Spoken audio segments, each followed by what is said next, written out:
So to get things started, I would really like you all, if you're in a place to do this, to go ahead and scan this. And this is the first time I've used Mentimeter, so I hope it's going to work. Scan, and I want you to let me know, what guilt do you most identify with? So if you identify with number one, raise your hand in the chat or on video if you're on video. Thanks, Tanya. Probably. Oh, great. If you identify with number two, I think we had some in the chat that indicated they identify with that. And then number three.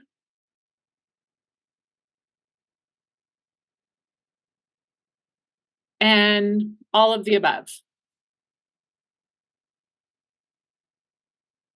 Yeah. So all the parents that are here, I know we have some that are here to support, aren't parents, but all the parents that are here identified with at least two, if not all three of these.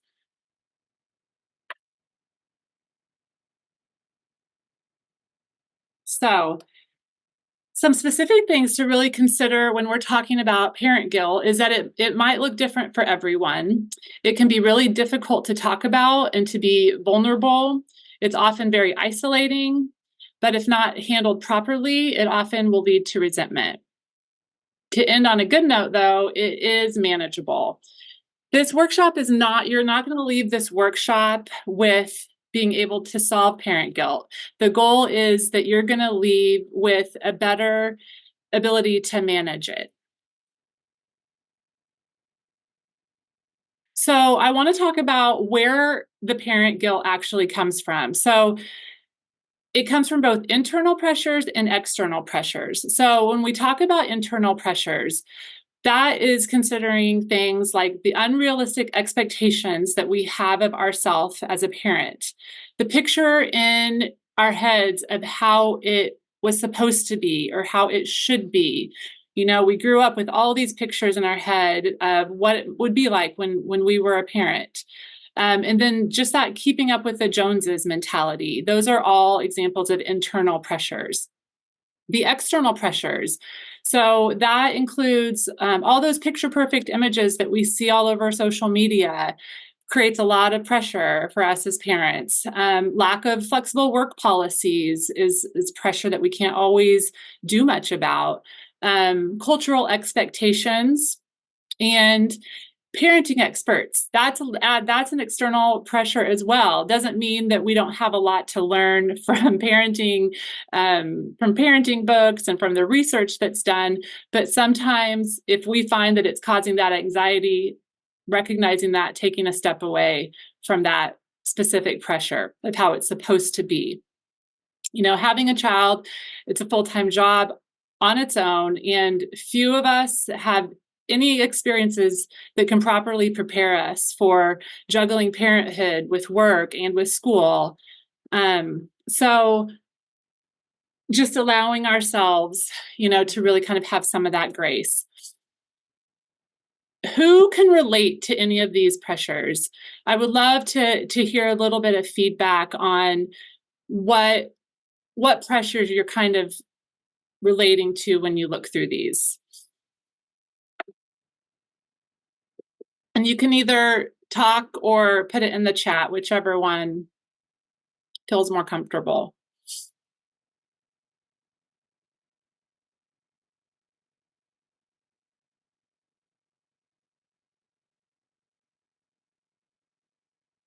We can. Okay, I'll go first. I think it's that it's something that like should have been done a long time ago, but I also think on the flip side that now I have good reasons to keep doing it and to get better grades than the last time I was in school. Ariana, so you're talking about the pressures of that helps you overcome that pressure? Is that what you're talking about? No, just kind of the parent guilt of that I should have finished school earlier. like Oh, before. okay. Yeah. And is that mainly an internal pressure that you place on yourself? Or do you feel like that's just because of that external, that's how it's supposed to be done? Probably external, yeah. That just kind of lingers a little bit into the internal because I still know that school will be there whether kids are here or not. Right, right. I'm Thank gonna you. mute myself because kids are eating by me. They're listening. Yeah, yeah. Hey, you got to do what you got to do. Thank you. Does anybody else want to add what they are relating to as far as these pressures go?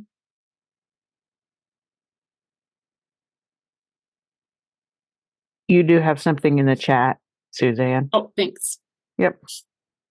Erica, thank you. All of the internal pressures plus external pressures from family that I put myself here. So it's my problem and I don't deserve help. Yeah. Thank you for sharing that, Erica. Uh-huh. That seems relatable. Alexis feels relatable to both Ariana and Erica. Thank you for sharing that. Tanya, guilt that I'd rather be studying and learning than parenting. Yeah. So just on the flip side, you know, feeling like if you're not guilty about this, then you should be guilty about that.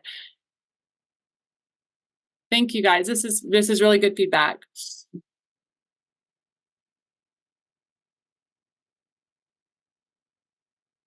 Okay, so now we're going to spend just a little bit of time to discuss the impact of parent guilt. So we want to understand that impact so we can learn how important it is to really spend our time to learn how to manage it effectively. And so as I kind of talk about these things, I would love, again, I'm going to want some feedback on what you're relating to. So the impact of parent guilt, 4 big ones here is that you might have trouble being present. So you feel like you're never fully in parent mode, never fully in student mode, or if you work, you're never fully in work mode. And so that can really impact how you embrace your role as a parent. Permissive parenting. Can anybody relate to that? Raise your hand if you can relate to that one. Parents may be more permissive with their children because they're resistant to setting those consequences because they feel guilty that they're not there. So they want to overcompensate by giving their kids everything they can as a way to make up for it. So it can really lead to permissive parenting. Needing reassurance. So parents might seek emotional reassurance from their children when that's really not a children's responsibility. So that can be a negative impact. And then low self-worth. So some parents view themselves as failures, that they can't provide the time and material possessions. Some others, trouble sleeping, increased anxiety or depression, increased stress levels, strain on your relationships, and then guilt for taking time for yourself, so you just don't do it, and then shame spirals that can happen.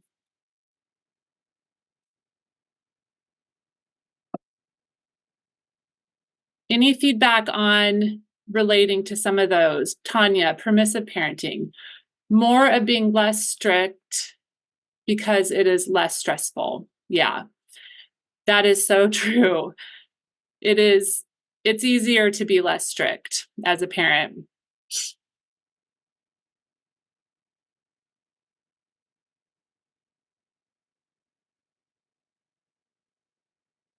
I want to make sure I'm allowing plenty of time for people to give some feedback.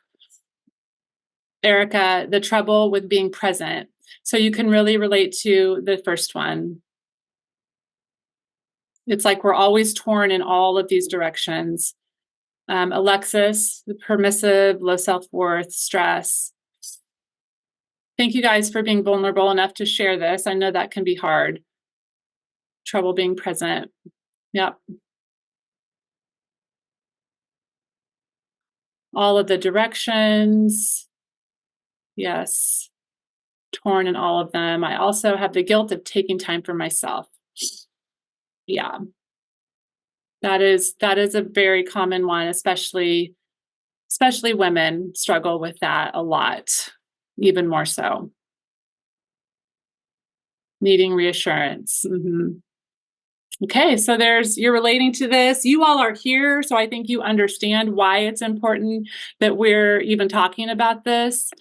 So thank you for sharing. Okay, so now we're gonna move on to talking about managing this guilt. So I imagine you all signed up for this workshop because you would like to learn what to do about your feelings of guilt, right? Unfortunately, they are never going to magically just go away. However, they can be managed, and you can begin to have it lessen its grip on you. So the next 6 slides are going to be devoted to really talking about ways you can manage that parent guilt. Okay, so first one is build your village. And I know you've all heard this. So let's spend some time talking about this. So what does it take to build your village? We have to go out of our comfort zone to find our people. And that doesn't always happen immediately. It takes time. It's uncomfortable, but they are out there and it's worth the effort. When we talk about building our village, it's also important to think about who isn't in our village. So it's okay to avoid people that you feel judged by, even if it's your relatives. You know, if you are feeling judged and they're not part of building you up, it's okay to avoid them, if you can manage that. Surround yourself with people that you feel support and understand you. Seeking out people, parents, friends that have been through what you've been through or are in similar circumstances, and thinking about what you can offer each other. And then practice asking for help from your community. So we live in a society where asking for help is not something we are taught how to do. And so we don't do it. We just do it ourselves. So it takes practice. It does not come naturally to ask for help. So we got to start in a safe place. Like, who's somebody safe you can ask for help and kind of gain that practice. So I want to, and everybody, even if you're not a parent, I have people here supporting me on this Zoom, which is great. Everybody can answer this. Raise your hand. How many of you feel like you have your village? Raise your hand if you feel like you have your village. Noelle, Brett, Alexis, kind of.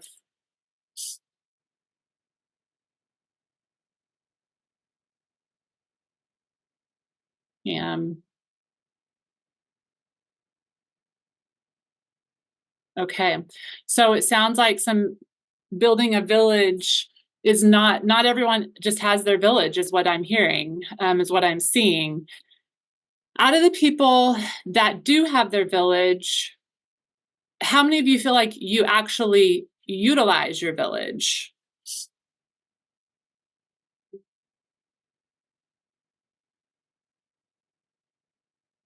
Pam? Brett? No, I'll be honest. I don't feel I feel like it's a burden if I ask anyone to do anything. So not very often do I ask. Yeah. Thank you. Yeah, it's hard. It's really hard. I struggle with it all the time. And even when people are like, just let me know if you need help, I'm still not doing it. You know, we're still not doing it. One of the most, I tell my friend this all the time. She did this for me when I was a young military spouse with little kids. And she didn't say, let me know if you need help. She said tonight you're coming over for dinner and my husband's watching your children and we're going out, and that's what it took because I wasn't even willing to ask for help, even in those situations. So sometimes she was my village and I built that with her, and she was the friend that then I could feel comfortable finally asking for help, but it took a while. So, yeah. oh, Yeah, I go. Yeah, go ahead. um, I know that I've asked for help in the past and been told yes and then not helped. And that really prevents me from asking for help in the future, even if it's different people. Right. So, and I don't think I'm alone in that situation. Looks like you've got some chat in the chat. I didn't. Yeah. Okay. Yeah, kind of those learned experiences where you finally do ask for help and then you get some negative feedback and then like, well, nope, that's why I don't ask for help. And so, okay, so I try to, Oh, but sometimes sorry. it seems like more work when getting the help. Yeah. So figuring out those logistics of it. Thank you, Quiet. I feel like I'm the head of the village for a lot of other people. And it looks like quite a few people relate to that statement, Tanya. So My what? husband is sorry. Yeah, My no, husband is go ahead. disabled, so Mhm. I feel like we're constantly asking for help in that regard, or we're like saying, "Hey, can we get like help with a ride?" Or "Hey, one of my kids is sick, and someone, help this way." And I have 3 kids here, and I think with the more kids that you have, when you try to do something for yourself, people will cross their arms and be like, "Well, I shouldn't have had, so many kids." And I feel like people are more unhelpful than, at least in my experience, more unhelpful than not when I reach out. So it sounds, Especially with the disability layer, the disability aspect in there as well. so it feels like it just leads to more judgment and those feelings that when you have tried to ask for help. Yeah. Yeah. Negative feedback outweighs the positive. Oh, Danielle. Thank you. It's Danielle. My youngest has special needs. We don't get to go anywhere without him. So yeah, really relating to that. Right now, I'm going to point out that we're building potentially a village right here, and there's people already that you're relating to each other. And so just by saying yes to this workshop, you are taking steps to build your village. Anybody else have some ideas on how you build your village? It's a phrase we've heard our whole lives, but we don't really get taught how to do it very well. So I would love to hear some ideas on how we even do that. I was actually a village, if you would call it that, for another. This was several years ago, and I just had one kid. It was through a homeschooling group on Facebook, actually, and people were saying, "Hey, like, who wants to have a play date? Like, who wants to get together?" And then the parent, was like, "Hey, I'm in school part time," so our kids hit it off great. So sometimes I would be watching the kids while she would be at home or whatever doing her homework. So Mm. that it happened in such a wonderful way that she wasn't begging for me to babysit, but it was just nice where we both had one kid. She didn't mind bringing him over, and it worked out that way for us. Yeah, it just happened really organically, it sounds like. And that's a real benefit. I think of like taking your kids to preschool or taking them to these events where you can meet other moms and just keep trying to meet new people, knowing that it's not going to be a hit. You're not going to make connections with everybody, but even if you find that one person, it's worth putting yourself out there. Ariana, is there a Facebook group for adult learning? So we have been talking about doing that. And we want to put something together, but I think Pam and Amber, you can chime in here. We need it to, and Noelle, you can too. We need it to be more student driven. Is that correct?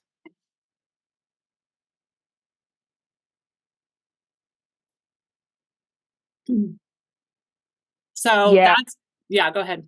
I think that was the case when we started talking about that. Now, we do have an online and adult learning Facebook page, but not a group. Yeah. So, and I think, Suzanne, sorry, it's past 5 and I'm like losing words. Maybe I'm jumping ahead, but at the end of this, you're going to try to connect some people. And so maybe that'll be a chance. Right. Yeah, we're going to talk about some ways to connect the people that are on here, the people that signed up that aren't here right now. So to answer your question right now, Ariana, we have talked about it and we're trying to make sure that we do it in a way that is sustainable. So, yes. We were thinking about doing that in Blackboard somehow. Oh, right. We were thinking about doing that. So we have a couple ideas that we're mulling over. Mm-hmm. Yeah. Okay. We'll talk about that at the end more too. Okay. So another way to manage our guilt is avoiding comparisons. So when you see this picture that I chose, why do you think I chose it? Anybody want to jump in with a thought on why I chose this photo?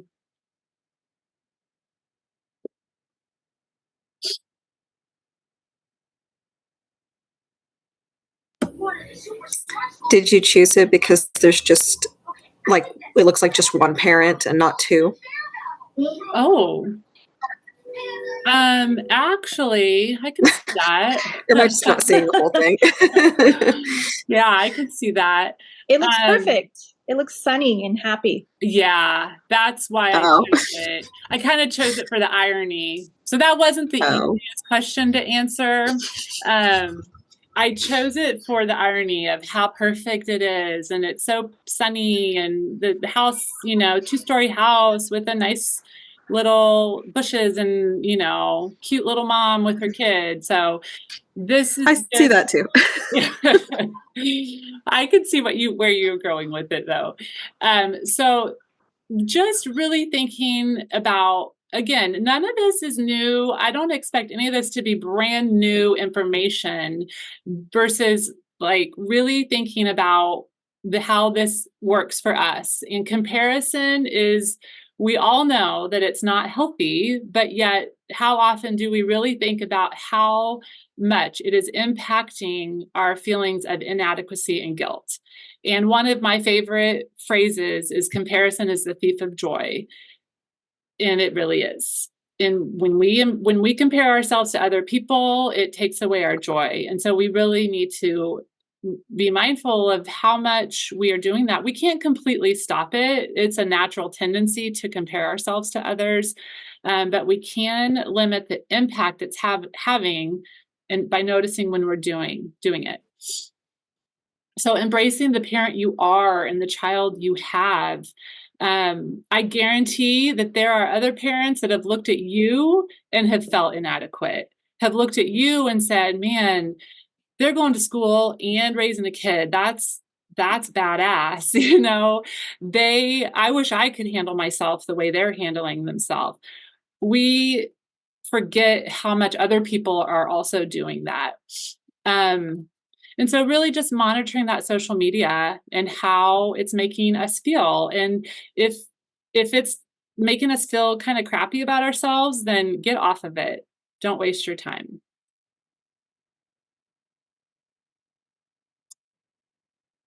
Tanya, they asked me how, oops, sorry, I jumped ahead. I didn't mean to do that.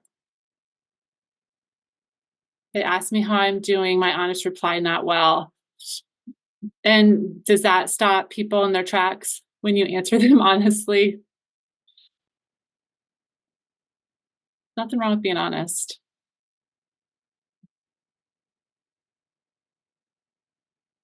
Okay, practice self-care.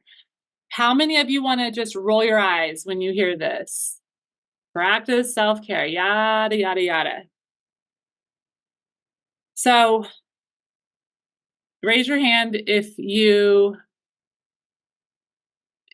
Ariana, me, meaning you want to roll your eyes, right? Okay, I think cannot seem to give 100% to anything sometimes. So this is also another phrase that gets overused. And I think the reason people want to roll their eyes is because it feels like a luxury to practice self-care. So unfortunately, many do view self-care as a luxury rather than a priority. So the challenge here is to look at self-care in a new way, so that it can reveal some ways that maybe self-care will take no time at all. So for example, it doesn't take any time to be compassionate and kind towards yourself. It just takes practice. And a lot of people don't even think of that as self-care, but the way that inner dialogue we have with ourselves is actually it actually is a form of our mental self-care. Focus on being present is also practicing self-care. So when you're with your child, be with your child fully, envisioning what that quality over quantity can look like for you. And remembering, if you can't breathe, how are you going to help anyone else breathe? And you have to give yourself some air, like they say on the airplanes, right? You got to get yourself the air first so you can help other people. So loving yourself is the best way to love your children. So when we explore what self-care looks like for you, it's going to look different. There's physical self-care, there's mental self-care, social self-care, spiritual self-care. And everybody has their own way of practicing it that's going to fill their cup. So I would love to have some feedback on self-care, specifically on what you're doing well with it, what you're not doing well with it. Maybe just one thing that you could maybe do for yourself that you think could make a difference. I constantly have to remind myself that washing my hair more than once a week does not count as self-care. It just is something I deserve to do. Right.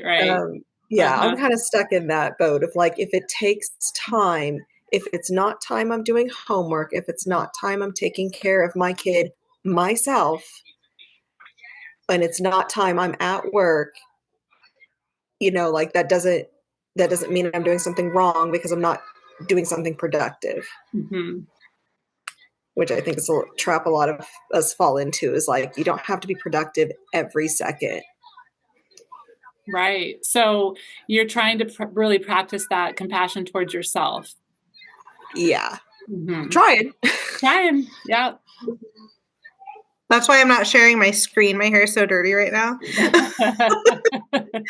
But that and another thing that I need to start doing is stop scrolling on Facebook before I go to sleep, because then it's like 1 a.m. and I'm like, oh no, I have to take kids to school in the morning. So I need to get better at that.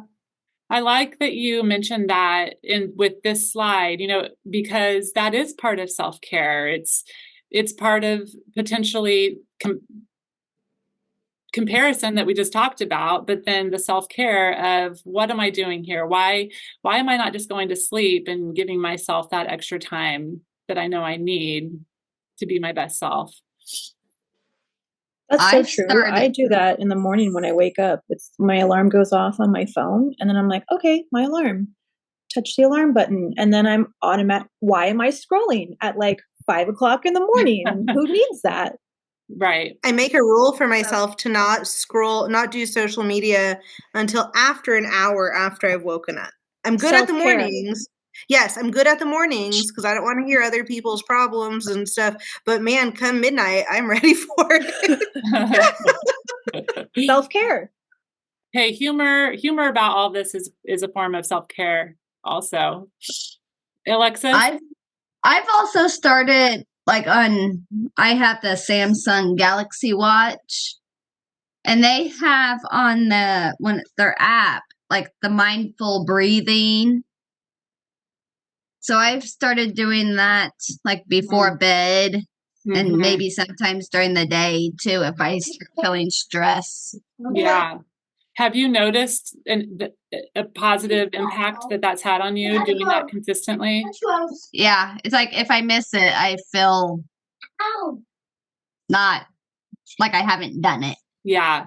I love that. I love these examples of things that take a few minutes, don't cost, a free app or maybe an inexpensive app, people think of self-care as like a massage or going to get their nails done or just spending money on themselves. And that's where, it becomes not helpful. And we want to make sure that it doesn't lead to more guilt, like, oh, I'm not doing this. Now I feel guilty about that. So really being mindful too of what you're putting into place for yourself that is realistic for you and not going to elicit even more guilt, if that makes sense. Let me look at my chat real quick. Tanya, happy place is in your room alone with earplugs, headphones. So yeah, taking time for yourself in that way. And you're able to do that pretty consistently? You've been able to practice that consistently? No. And again, that's okay. This takes practice, and we're going to get it wrong, and then we're going to get it right, and then we're going to get it wrong, and then we're going to get it right. So just being kind to ourselves. Suzanne. Yep. I apologize. I stepped away for a second, so if somebody said this already, I apologize. But I also want to throw in, sometimes I forget, like, eating healthy is part of taking care of myself. Yes, nobody told that. But like not in a weird diety way, like I need to do this because this, like just in a like, you know what? I do feel better if I occasionally eat a sandwich instead of having pizza every day. Like, right. Yeah, not making it overwhelming. Like, oh, I have to be a health freak or Yeah. It's not a goal. It's just like, this is something that makes me feel better. So I want to but it's hard. Mm-hmm. Yeah, thank you for sharing that. Nutrition is a big one that is important, but it can also lead to more guilt if we're not doing it consistently. And so really balancing that can be tough. Self-care equals less scrolling at 5 a.m. Yes. You 5 a.m. people, I don't even know. I cut apples for the kids. I deserve a cut up apple too. Yes, absolutely. Yeah, I can relate to that.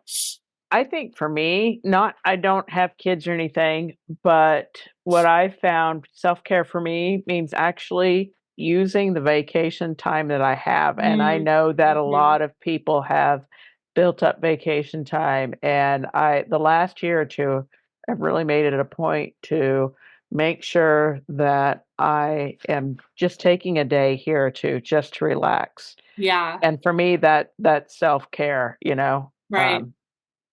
Letting the capable bodies at the Office of Online and Adult Learning do their jobs. They can do it without me. Yeah. Yeah, that's on a smaller scale. When you said that, Pam, I thought about if anybody can relate to this, but like when you find yourself actually with an unexpected hour maybe, and like you weren't planning that you would ever have this hour on this weekend, and it just is this gift of time. And instead of thinking about something you can do for yourself, you instantly think about, what can I do for others? Clean my house, all the things, because to think about what to actually do for yourself feels selfish. Can anybody relate to that?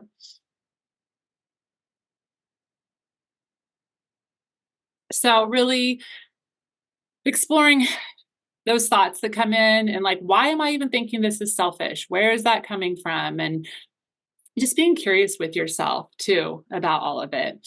As a para, I do feel bad taking time off since I do have the summer off. Yeah. So another, but you deserve time during the school year too, Alexis. You don't, it's not sustainable to work just 9 months and not ever have time off. But sometimes we need other people to tell us that. Yeah. Yeah. So I'm telling you, you deserve time off too. Okay. I believe in mental health days, 100%. And that's where the workplace culture can really come into place. How does your workplace view that? And if they don't talk about mental health, and sick leave is only if you are like on your deathbed and not about mental health, then that can be one of those cultural guilt things that we have. I feel bad taking time for myself when I know kiddos need socks washed, dishes need washed. Yeah, right. Relatable.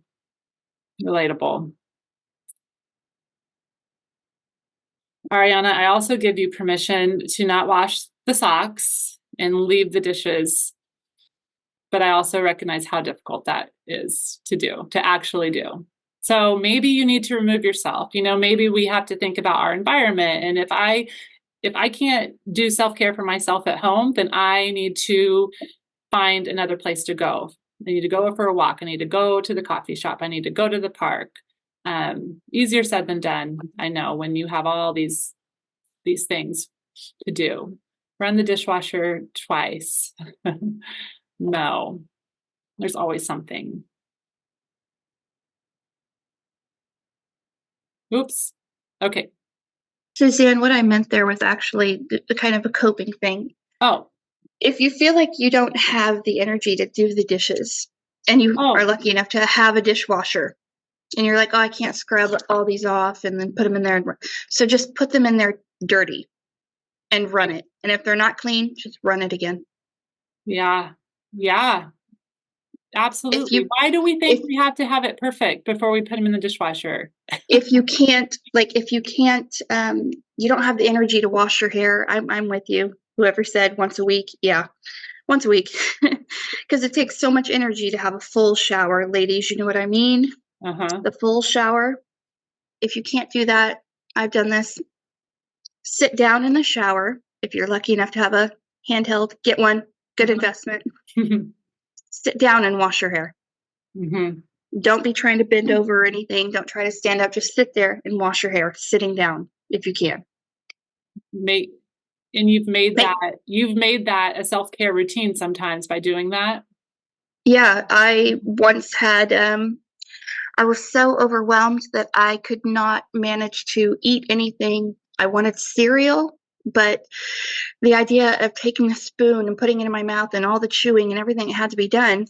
And my partner actually suggested, why don't you just skip the spoon and just drink your cereal? And I was able to eat because I was able to skip that step that just felt like too much to me. So don't find a way that works for you. Yeah.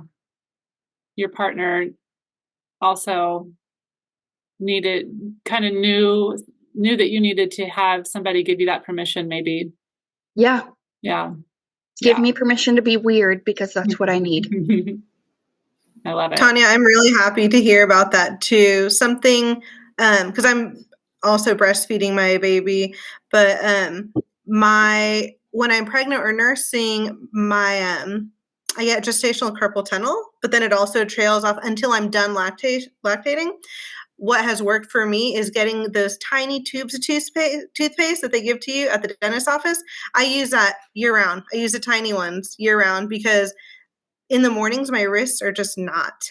They don't want to work. So yeah, oh hey, and free toothpaste basically. So yeah. I mean, I buy the small ones, but I'm I'm constantly buying these. But it's less.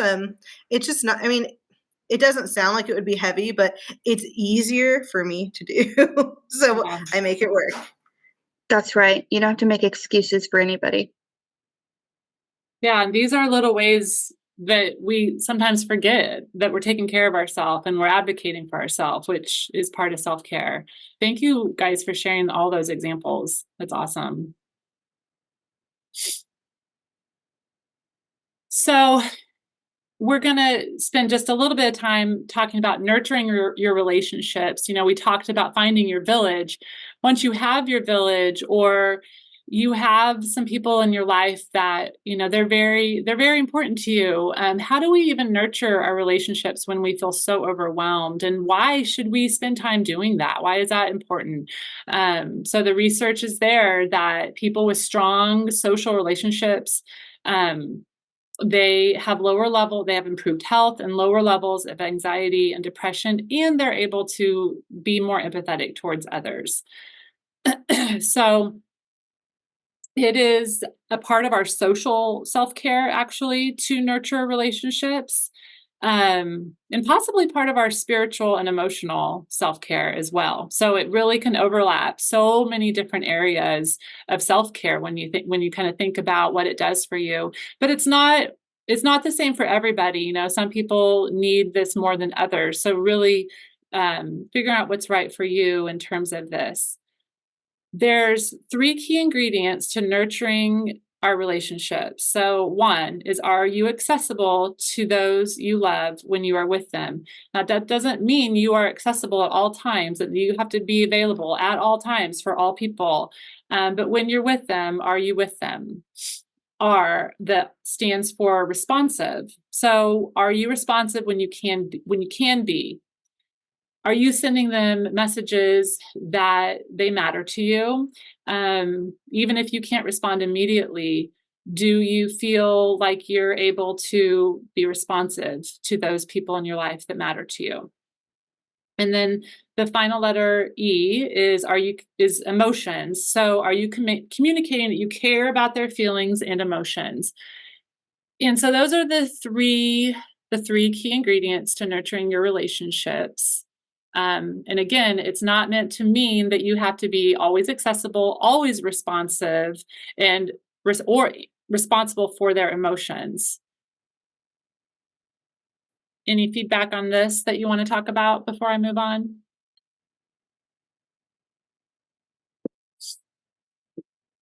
And I know it can feel like a chore sometimes.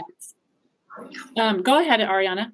Sorry, I feel like I'm talking too much. You're not. I just want to share this that has actually helped me, like with like being accessible. So my husband and I realized, so with 3 kids, we would try and do date night. I'm talking. Sorry, we would try and do date night, and we both realized we don't like it. We don't like going out on date nights. We like breakfast. We like going out for breakfast because at the end of the day, we're tired. So I don't know if that would like help any other parents here. I mean, I know like we're really privileged with having, you know, Thursday mornings where we're both free. But yeah, if date nights, or if you're too tired for date nights, try date mornings, because those have been a lot better because we're not tired and we're not grumpy. I love that feedback. Giving yourself permission to not do what everybody says that you should do to sustain your relationships. It's a great example. And you're definitely not talking too much, so please don't feel like you need to hold back. I know this slide is kind of wordy, so just bear with me a little bit. So it's important to think about what reframing our thoughts and expectations really means. And it might take some time in the beginning, but this is one area that with practice can have a really big impact. So first, replacing irrational thoughts with rational ones.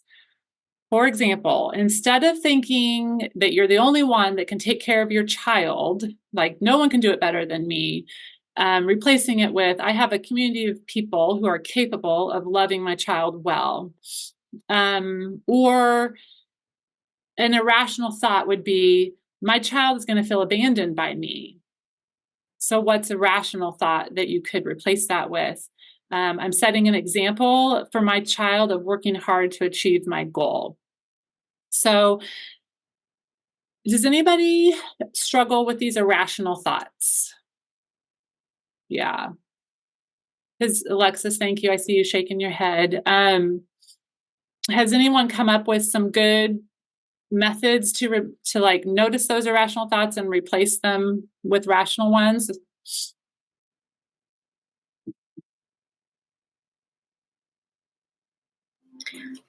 When I was trying to just overall feel better health wise after coming up from a slump, the whole like only I can take care of my kid, or like other people won't do things right.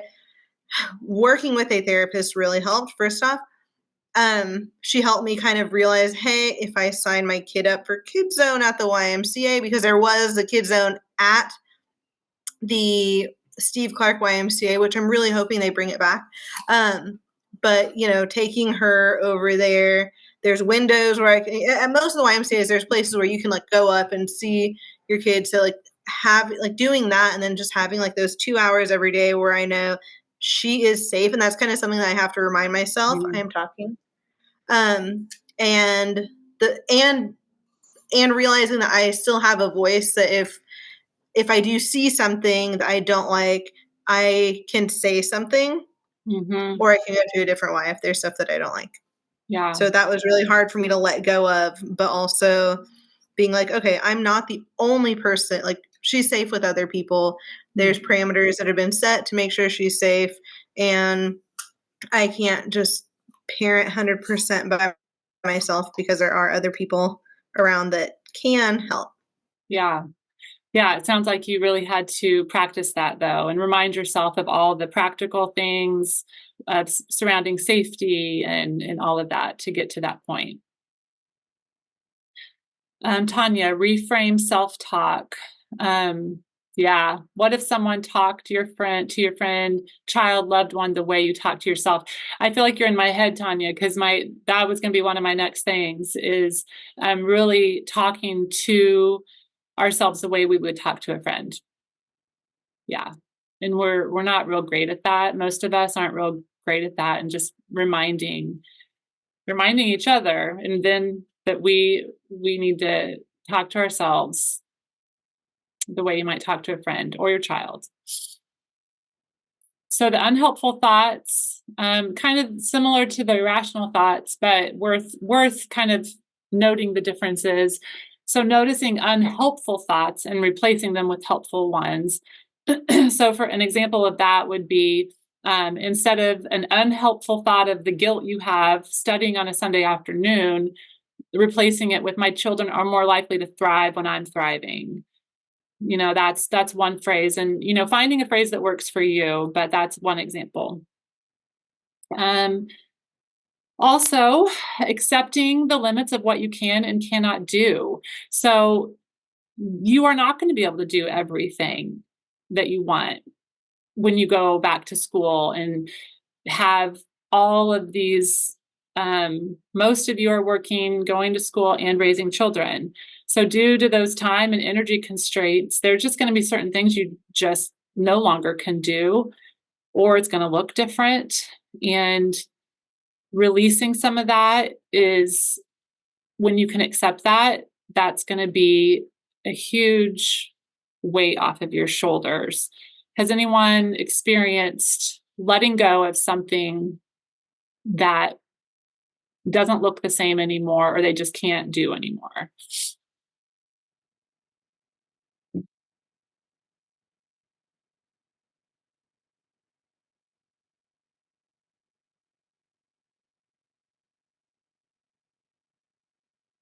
So that might be something that a lot of you are still working on. That could be one of the hardest things to accept, maybe, is what to let go. Nobody can do it as good as I can. That's an unhelpful thought. So once you can replace that with a helpful thought of, it doesn't have to be perfect, that might help you let go of something that maybe is a time suck that would help. Alexis, do you want to say something? No, Okay, I didn't mean to mute. that's okay. I wanted to give you time if you did want to contribute to that. Then finally, taking some time to identify triggers, so both internal and external triggers that might be causing you guilt. It's worth your time to try to explore that a little bit. What is triggering you to feel judgmental towards yourself? So some internal examples could be if you feel vulnerable, sad, or anxious, it's triggering you to feel guilt for various reasons of not wanting to feel those feelings, and then it just triggers some guilt within you. External examples might be watching a movie, a person, or even smells or sounds. Maybe that triggers a memory from your childhood and then it makes you think of how you wanted something to be for your kids and it's not that way. So really paying attention to what might be triggering those feelings for yourself.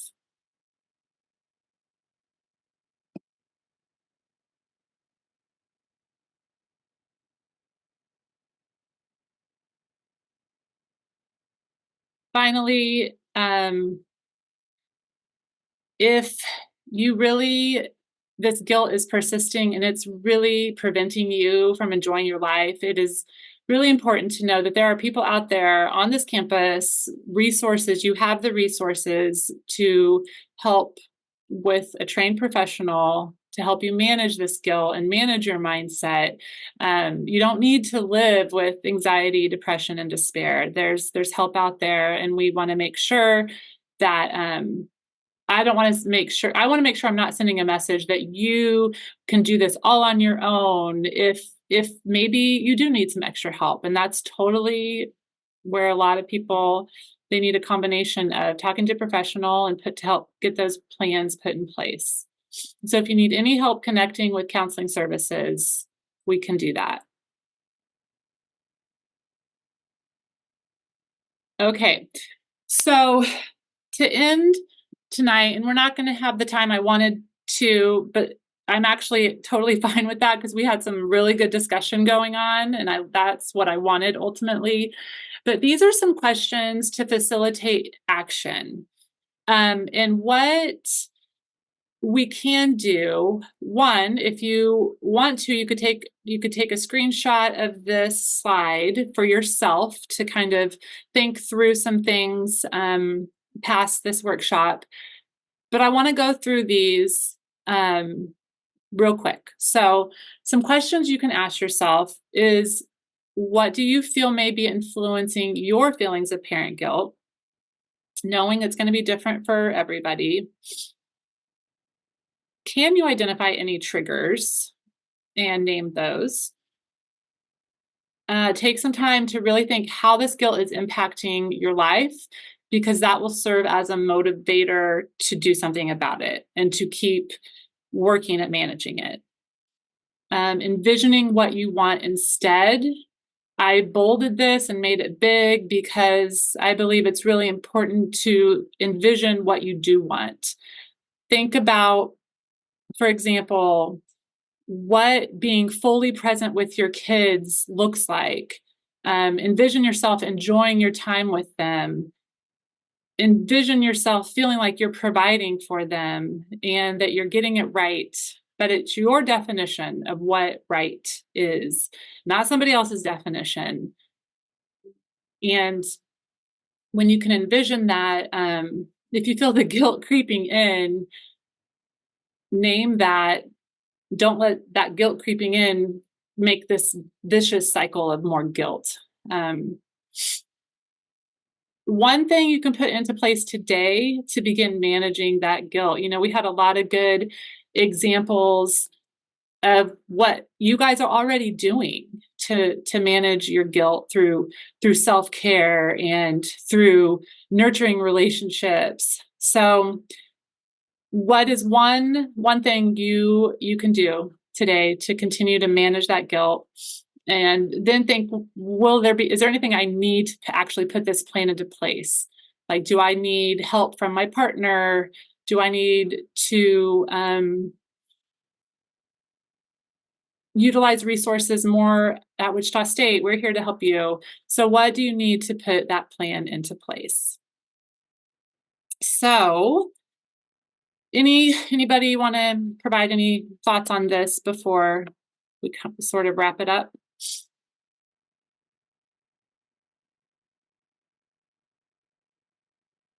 Therapists are amazing for anxiety, yes. I think this was just really helpful to make me not feel like I'm the only person who's like thinking this way or feeling this way, and that there are like little tips and tricks to help throughout the journey. Yeah, thanks, Ariana. I do believe the biggest help that we can have is community, is that village piece. And so that's actually a really great segue. These are my web resources. If you want to do any more of your own self-study, I can share this with you, or you can take a screenshot of it. But yeah, that's a really great segue into wrapping this up with, we at the Office of Online and Adult Learning really want to connect you with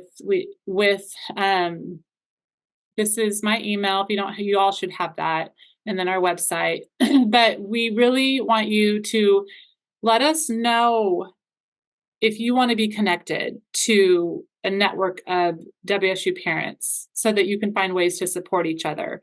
So if you want to drop your name in the chat or email me, then we're going to work to connect you all and to really start creating that network. I have probably another 12 people that signed up for this workshop that aren't here, that I'm also going to, get some feedback on how they might want to be connected. I had, thanks to Noelle, she put a great pre-workshop questions together for me.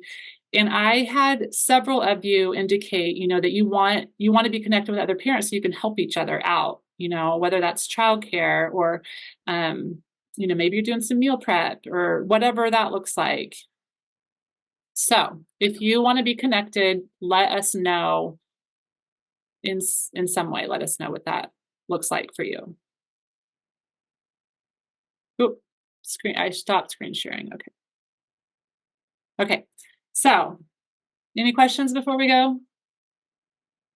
Thoughts? I have one thought, and it was something you said a little while ago. It was something kind of like on the thought of not letting others' expectations rule your own. And as someone who isn't married, doesn't have kids, from society's pressure, get married, have kids, sometimes that's difficult, but realize it's your own journey and what you want to do is totally okay. Mm-hmm. So thank you for reiterating that, because I don't always remember that. Yeah. Thank you for adding that. Thank you, Pam. Thank you, everybody, for just being such willing participants. It was great. These workshops are so much better when people contribute their thoughts, because you all have such great ideas that you're already doing. And we all need to be told that, oh, maybe I'm not doing quite as bad as I was thinking I was doing. So, well, thank you for holding this space for us, Suzanne. You're always so zen and peaceful. ooh, Yes. I'm glad love your workshops. Thanks, Suzanne. Yes, thank you guys. We'll talk to you soon. Okay, bye.